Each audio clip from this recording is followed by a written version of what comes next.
देखो टॉपिक हम लोग का है रेजिस्टेंस। हम लोग पहले वाले टॉपिक में क्या पढ़ चुके हैं?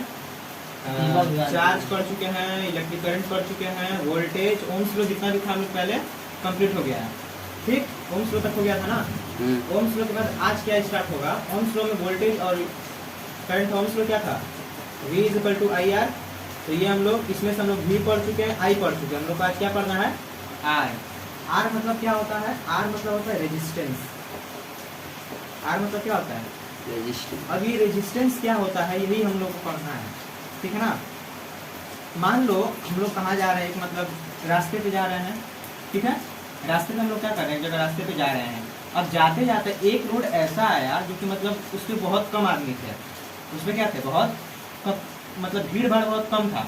वहाँ से हम लोग क्या करेंगे, थोड़ा तेजी से निकलेंगे। एकदम हम लोग का जो साइकिल का जो रफ्तार होगा, हम लोग तो साइकिल से जाएंगे, बाइक तो है नहीं, साइकिल से जाएंगे, रफ्तार जो होगा क्या होगा, थोड़ा तेज होगा, हम लोग स्पीडली निकल जाएंगे।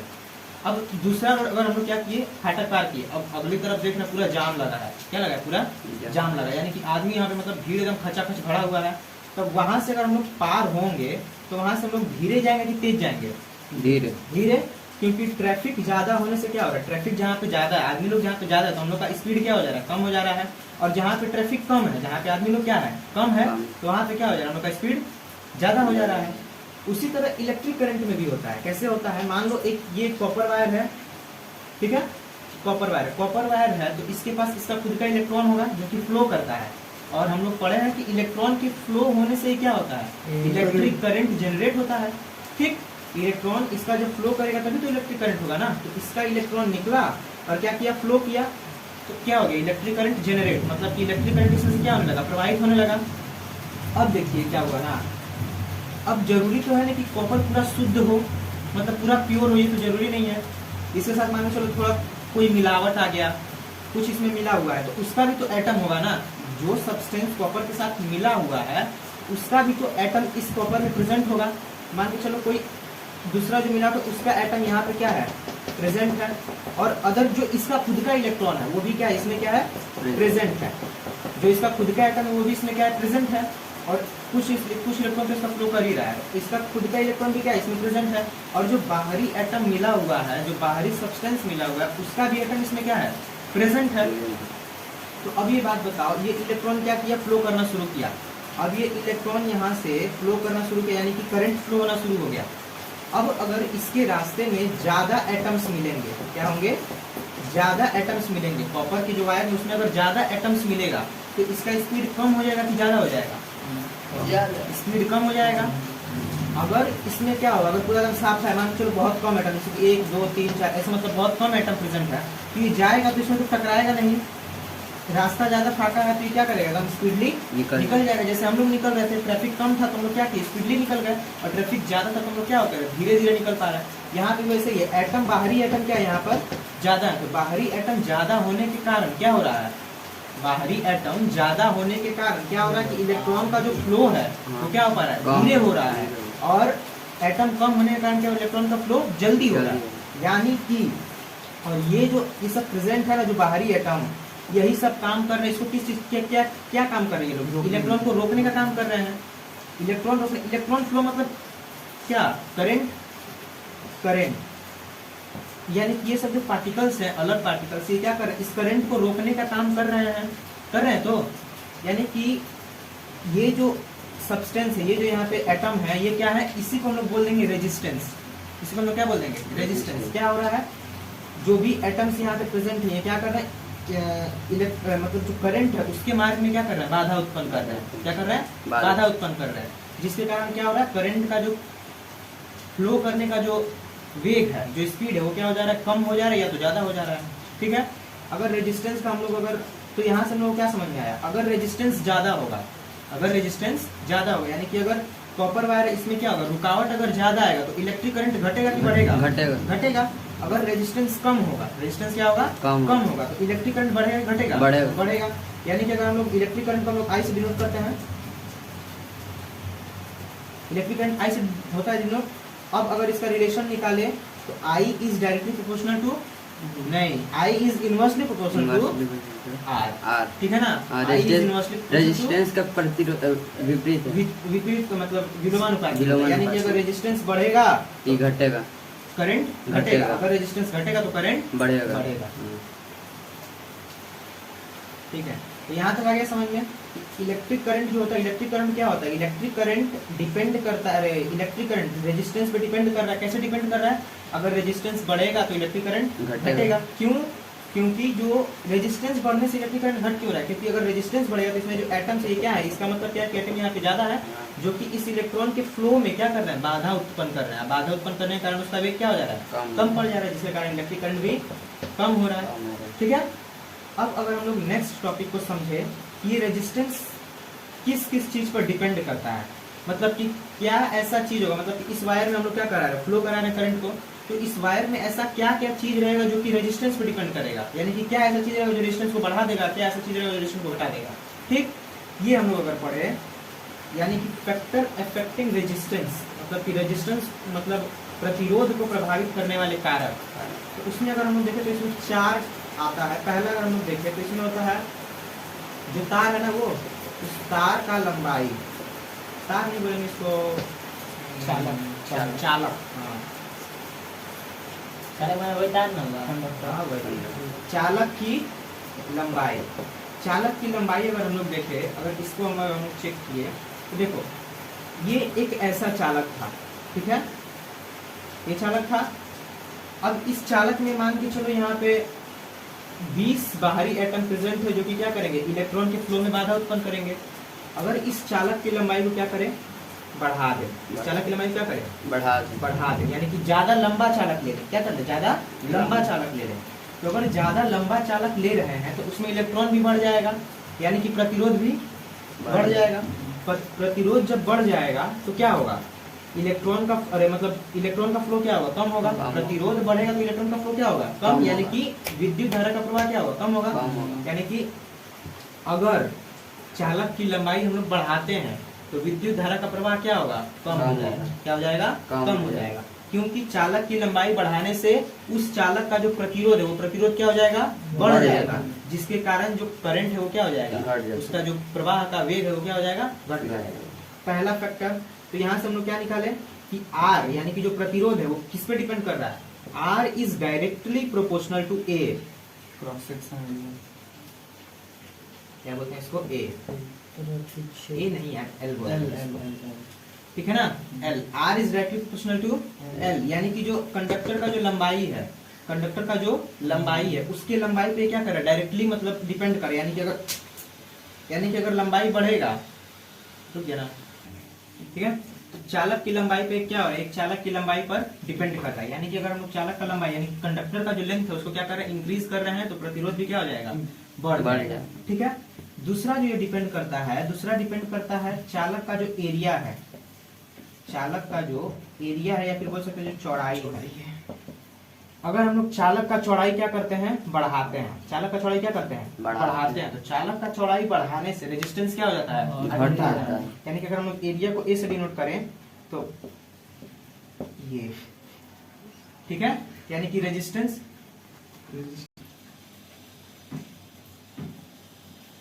जो चालक का जो एरिया है, यानी कि चालक का एरिया मतलब क्या, जो उसका मतलब जो चौड़ाई है, ठीक है ना, अगर हम लोग उसका चौड़ाई को क्या कर रहे हैं, बढ़ा रहे हैं, चालक का चौड़ाई क्या कर रहे हैं, बढ़ा रहे हैं, तो चालक का चौड़ाई बढ़ाने से क्या होता है, रेजिस्टेंस कम होता है। ठीक है, यानी कि अगर हम लोग चालक का चौड़ाई बढ़ाते हैं तो रेजिस्टेंस क्या होता है, कम होता है। इसीलिए अगर आप लोग देखे होंगे तो जो ट्रांसफार्मर से अगर दूर दूर से अगर ट्रांसफार्मर आ रहा है तो उस ट्रांसफार्मर में मोटा मोटा तार लगाया जाता है, ध्यान दिए हैं, इधर भी कहीं दिख रहा होगा, देखिए इधर उतना मोटा नहीं है लेकिन फिर भी कम मोटा है, लेकिन जो मतलब ट्रांसफार्मर से बंद करते रहे, तो जो ट्रांसफार्मर वगैरह से जो मतलब दूर दूर तक जो मतलब करंट सप्लाई किया जाता है ना, वहां पे अगर देखेंगे तो तार का जो लंबाई होता है क्या होता है, मोटा होता है। क्यों होता है, क्योंकि अगर जो चालक है उसका अगर मोटाई अगर बढ़ रहा है तो अगर उसका जो एरिया हो रहा है उसका मतलब वो एरिया उसका बढ़ रहा है, तो अगर उसका एरिया बढ़ेगा तो एरिया बढ़ने से उसका रेजिस्टेंस क्या होगा, घटेगा। एरिया बढ़ने से रेजिस्टेंस क्या होगा, घटेगा। अब अगर रेजिस्टेंस घट रहा है तो विद्युत धारा क्या होगा, बढ़ेगा। यानी कि यहाँ से जो मतलब विद्युत का जो ह्रास होने वाला हो क्या होगा, कम होगा, यानी कि अधिक दूर तक विद्युत प्रवाह अधिक वेग में कर पाएगा, रेजिस्टेंस कम होने के कारण, ठीक है। उसीलिए चालक का जो तार होता है मतलब दूर दूर तक मोटा वाला तार को सप्लाई किया जाता है। अगर थर्ड देखा जाए, हम लोग रेजिस्टिविटी लास्ट में पढ़ते, पहले थर्ड टेम्परेचर देख लेते हैं। टेम्परेचर देखिए, अगर एक वायर है, ठीक है ना, ये कॉपर वायर ले लिए हम लोग, इसको क्या किया ना, हीट किए, क्या किए, हीट किए। अब यहाँ से इलेक्ट्रॉन तो फ्लो हो रहा है इसका, इसको क्या कर दिए, हीट कर दिए। इसमें जो भी इलेक्ट्रॉन थे ये क्या होगा, एक्साइटेड, पूरा मतलब इसमें काइनेटिक एनर्जी आ जाएगा, गति जुड़ जाए, इसके कारण क्या करने लगेगा, उछल कूद के इसमें क्या करने लगेगा, गति करने लगेगा। अभी तक तो ये अपनी जगह पे स्थिर था, कांस्टेंट था, आगे बढ़ रहा था तो इसको मतलब मान में बाधा उत्पन्न कर रहा था, इतना ही तक था। लेकिन अगर हम लोग इसको क्या किए, हीट किए, यानी कि टेम्परेचर दिए, हीट किए, तो ये जो इलेक्ट्रॉन है वो स्थिर न होकर के क्या करने लगेगा, इधर उधर नाचने लगेगा, काइनेटिक एनर्जी उसमें आ जाएगा, मूव करने लगेगा इधर उधर, ठीक है ना। जब ये मूव करने लगा तो अब बताइए, इसके फ्लो में तो और ज्यादा बाधा आ जाएगा, क्योंकि इधर अभी तो कांस्टेंट तो कहीं ना कहीं से निकल के इसका फ्लो हो रहा था, लेकिन अब ये क्या हो रहा है, बहुत ज्यादा इसमें मूवमेंट हो गया इसका, तो मूवमेंट के कारण इसका जो बाधा उत्पन्न होने वाला है वो और भी ज्यादा हो जाएगा। इसके मूवमेंट के कारण जो इसका बाधा उत्पन्न होने वाला है वो और भी ज्यादा बाधा उत्पन्न हो जाएगा। आगे समझ में, तो यानी कि और ज्यादा बाधा उत्पन्न हो गया, इसका मतलब क्या, रेजिस्टेंस क्या हो गया, बढ़ गया। रेजिस्टेंस बढ़ गया मतलब क्या, घट गया, इलेक्ट्रिसिटी घट गया। आया समझ में, यानी कि टेम्परेचर अगर हम लोग बढ़ाते हैं तो इलेक्ट्रिसिटी क्या होगा, तो ये भी विद्युत को क्रमानुपाती होगा ना, मतलब विलोमानुपाती, यानी कि आर टेम्परेचर पे कैसे डिपेंड कर रहा है, डायरेक्ट, ठीक है ना। यानी कि टेम्परेचर अगर बढ़ाएंगे तो प्रतिरोध भी क्या होगा, बढ़ेगा, और अगर टेम्परेचर घटाएंगे तो प्रतिरोध घटेगा, इसके कारण विद्युत धारा घटेगा और बढ़ेगा, ठीक है। ये हो गया। अब इसको तो लास्ट में कोना में देखना था। अब ये दोनों के आधार पर अगर हम लोग कोई अगर एक रिलेशन निकाले, चालक का लंबाई और चालक का चौड़ाई, क्या देखे अभी हम लोग, चालक का लंबाई और चालक का चौड़ाई में क्या देखे, चालक का लंबाई बढ़ने से क्या होता है, प्रतिरोध घट रहा था कि बढ़ रहा था, घट रहा, बढ़ रहा, प्रतिरोध बढ़ रहा था। चालक का लंबाई बढ़ने से प्रतिरोध क्या हो रहा था, बढ़ रहा था। और चालक का चौड़ाई यानी कि उसका एरिया बढ़ने से प्रतिरोध घट रहा था, यानी कि R is inversely proportional to A।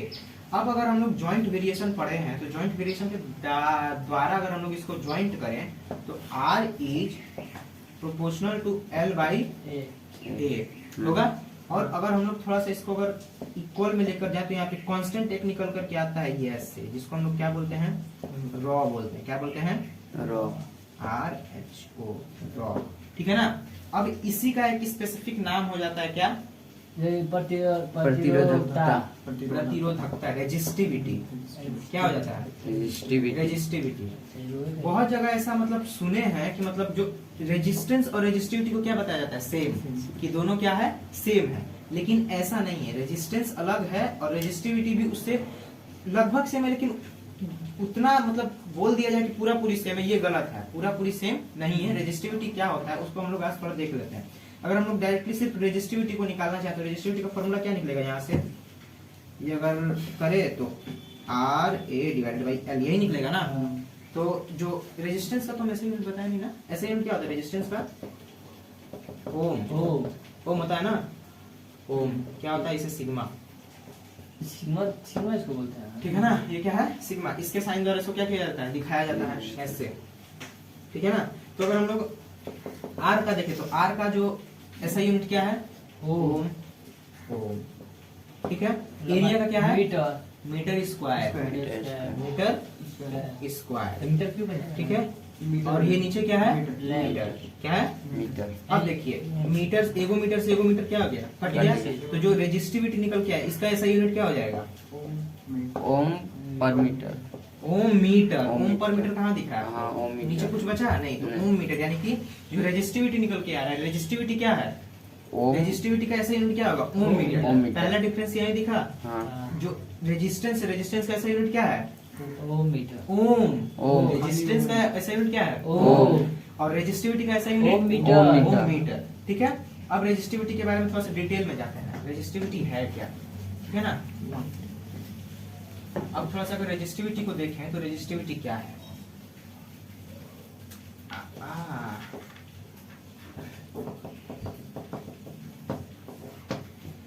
Resistivity, ठीक है ना। तो देखिए क्या है, मान के चलिए कि एक ये चांदी का तार है, ठीक है। ये एक चांदी का तार, ये भी एक चांदी का कंडक्टर है, ठीक है। ये भी चांदी का कंडक्टर, ये भी चांदी का कंडक्टर है। इसमें क्या हुआ ना, बोला गया कि इसमें जो रेजिस्टेंस आ रहा है, मान के चलिए इसमें क्या बोल दिया ना कि 2 वोल्ट यहाँ पे क्या किया जा रहा है, 2 वोल्ट का यहाँ पे पोटेंशियल सेट है, पोटेंशियल डिफरेंस सेट है और 5 एम्पियर फ्लो कर रहा है, तो यहाँ का रेजिस्टेंस क्या होगा बताइए तो निकाल के थोड़ा जल्दी। देखिए तो हम क्या बोले कि अगर हम लोग यहाँ पे अगर इसको वोल्ट क्या कर देते, 20 वोल्ट का क्या है पोटेंशियल डिफरेंस सेट है और 5 एम्पियर यहाँ पे क्या है, 5 एम्पियर क्या है करंट है ना, करंट। तो अगर हम लोग यहाँ से अगर ओम्स लॉ के द्वारा बाई ओम्स लॉ अगर हम लोग इसका क्या करना चाहे रेजिस्टेंस निकालना चाहे तो कैसे निकलेगा, V is equal to I R, V is equal to I R, R निकालना है ना तो V बाई आई, आर क्या हो जाएगा V बाई आई, तो क्या होगा आर कितना निकल के आ जाएगा 4, 20 बाई 5 4 निकल कर क्या आ जाएगा रेजिस्टेंस, यानी कि इस वायर का रेजिस्टेंस कितना है, रेजिस्टेंस ध्यान से सुनिएगा, रेजिस्टेंस कितना है 4 ओम, ऐसा यूनिट क्या है ओम ना, तो 4 ओम इस वायर का क्या है रेजिस्टेंस। वही हम अगर इसमें देखें तो इसमें हम बोल दिए ना कि इसमें क्या है जो पोटेंशियल सेट है वो कितना है 30 वोल्ट का पोटेंशियल सेट है, यहाँ पे जो विद्युत का मतलब जो इलेक्ट्रिसिटी फ्लो कर रहा है वो कितना कर रहा है 6 एम्पियर फ्लो कर रहा है, तो यहाँ पे रेजिस्टेंस कितना निकल के आएगा 5 ओम, तो यहाँ का रेजिस्टेंस कितना हो गया 5 ओम यहाँ का रेजिस्टेंस निकल के आ गया। लेकिन अगर कोई पूछ ले कि इसका रेजिस्टेंस है 4 और इसका रेजिस्टेंस है 5 ओम, तो बताइए दोनों तो चांदी का तार था ना, पूछेगा रेजिस्टिविटी क्या होगा, तो रेजिस्टिविटी अगर पूछा जाए तो इन दोनों का क्या होगा सेम, क्या होगा सेम। तो यहाँ से समझ में क्या आ रहा है, ये भी चांदी का था ये भी चांदी का था, तो दोनों का रेजिस्टिविटी क्या होगा सेम। देखिए अब रेजिस्टिविटी डिपेंड किस पे कर रहा है, रेजिस्टिविटी डिपेंड इस पे कर रहा है कि जो हम लोग जो कंडक्टर ले रहे हैं ना उस कंडक्टर का जो मतलब क्या बोलते हैं उसका नहीं उसका जो कंपोजिशन बोल सकते हैं, मतलब जैसे उसका नेचर कैसा, मतलब कि अगर वो एक ही टाइप के सब्सटेंस से बना है, जैसे कि कॉपर का है ये भी कॉपर का है, दोनों का रेजिस्टिविटी क्या होगा सेम। अगर ये भी चांदी का है ये भी चांदी का है, तो दोनों का रेजिस्टिविटी क्या होगा सेम। यानी कि पदार्थ के नेचर पे गुण मतलब वो क्या करता है डिपेंड करता है, जो भी सब्सटेंस का जो नेचर होता है ना सब्सटेंस के नेचर पे वो क्या करता है डिपेंड करता है। यानी कि अगर सेम नेचर का सब्सटेंस है, यानी कि ये भी चांदी का है ये भी चांदी का है, तो दोनों का रेजिस्टिविटी क्या होगा सेम, लेकिन रेजिस्टेंस अलग अलग हो सकता है। ठीक, अगर दोनों क्या है अलग अलग है, जैसे कि ये चांदी ये कॉपर, तो इसका रेजिस्टिविटी भी क्या होगा अलग अलग होगा। ठीक है, यहाँ तक अभी देखा गया कि चांदी का जो रेजिस्टिविटी होता है वो क्या होता है सबसे ज्यादा होता है, इसीलिए चांदी में क्या होता है सबसे अच्छा कंडक्टर माना जाता है। मतलब कि क्या होता है उसमें ज्यादा मतलब अच्छा से उसमें मतलब रेजिस्टेंस कम करंट फ्लो हो सकता है। हाँ, और रेजिस्टिविटी को हम लोग स्पेसिफिक रेजिस्टेंस के नाम से भी जानते हैं। रेजिस्टिविटी को क्या बोलते हैं रेजिस्टिविटी को, और क्या बोलते हैं स्पेसिफिक रेजिस्टेंस, क्या बोलते हैं स्पेसिफिक रेजिस्टेंस भी हम लोग क्या बोलते हैं इसको बोलते हैं। ठीक है ना, ठीक है। तो ये जो रेजिस्टिविटी है, रेजिस्टिविटी क्या है चौथा फैक्टर है, रेजिस्टिविटी क्या है चौथा फैक्टर है जो रेजिस्टेंस पे डिपेंड करे। यानी कि हम लोग यहाँ पे देख रहे हैं ना, मान के चलो यहाँ पे क्या चांदी है ये भी चांदी है, तो इसके कारण रेजिस्टेंस पे भी तो फर्क पड़ेगा ना। तो ये क्या है इसका चौथा फैक्टर है।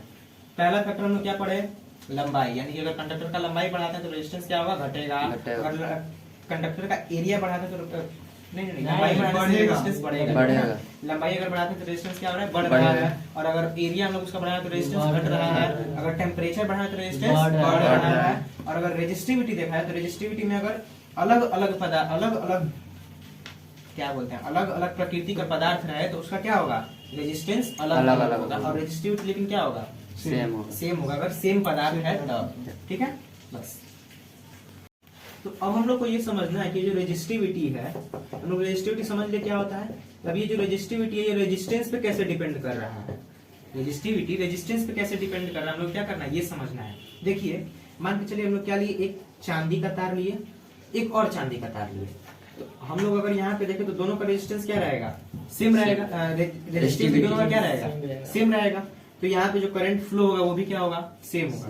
लेकिन अगर एक चांदी का तार लिए, मान के चलिए ये क्या लिए चांदी का तार लिए सिल्वर, और ये ले लिए कॉपर का, ये चांदी का ले लिए क्या ले लिए सिल्वर, कॉपर का ले लिए। ठीक है ना, चांदी का सिल्वर, ये चांदी का ले लिए कॉपर का ले लिए। तो अब बताइए इसका जो रेजिस्टिविटी होगा अलग अलग होगा कि नहीं होगा। यानी कि मान के चलिए अगर इसका रेजिस्टिविटी 2 ओम मीटर, इसका क्या हो जाएगा 3 ओम मीटर। ठीक है, तो अगर इसका रेजिस्टिविटी बढ़ रहा है तो इसमें क्या होगा करंट फ्लो कम होगा, इसका रेजिस्टिविटी कम है यानी कि करंट फ्लो इसकी तुलना में ज्यादा होगा, यानी कि इसका रेजिस्टिविटी बढ़ने से रेजिस्टेंस क्या हो रहा है बढ़ रहा है। बढ़ रहा है। रेजिस्टिविटी बढ़ने से रेजिस्टेंस बढ़ रहा है, करंट घट रहा है, ठीक है ना। यानी कि R is directly proportional to rho, और यहाँ पे भी R इज तो रो होगा ही, ठीक। यानी कि रेजिस्टिविटी अगर बढ़ेगा तो रेजिस्टेंस भी क्या हो रहा है, बढ़ेगा, और रेजिस्टिविटी अगर घटेगा तो रेजिस्टेंस भी घटेगा। अगर बाहरी रेजिस्टेंस कांस्टेंट रहे तो मान के चलिए इसका भी बाहरी रेजिस्टेंस 4 ओम था, इसका भी 4 ओम है, यानी कि दोनों क्या है, कांस्टेंट है। कांस्टेंट पे लेके ही तो होगा ना, तो दोनों क्या है, कांस्टेंट है, ये भी 4 ओम ये भी 4 ओम। तो इसका रेजिस्टिविटी क्या आया 2, इसका रेजिस्टिविटी 3, तो यहाँ पे रेजिस्टेंस कितना हो जाएगा 7, और यहाँ पे कितना हो जाएगा 6, 7, 6 हुआ। तो अब इसके कारण यहाँ पे जो करंट फ्लो होगा वो क्या होगा, कम, और यहाँ पे करंट फ्लो ज्यादा, ठीक। ऐसे ये डिपेंड किया किस पे, रेजिस्टेंस पे। तो 4 फैक्टर हम लोगों ने पढ़ लिया, 4 फैक्टर पढ़े, क्या क्या पढ़े, एक लेंथ, दूसरा एरिया, टेम्परेचर, तीसरा टेम्परेचर, और चौथा रेजिस्टिविटी। आपसे मत बोलिएगा कि रेजिस्टिविटी और रेजिस्टेंस सेम होता है, ठीक है ना।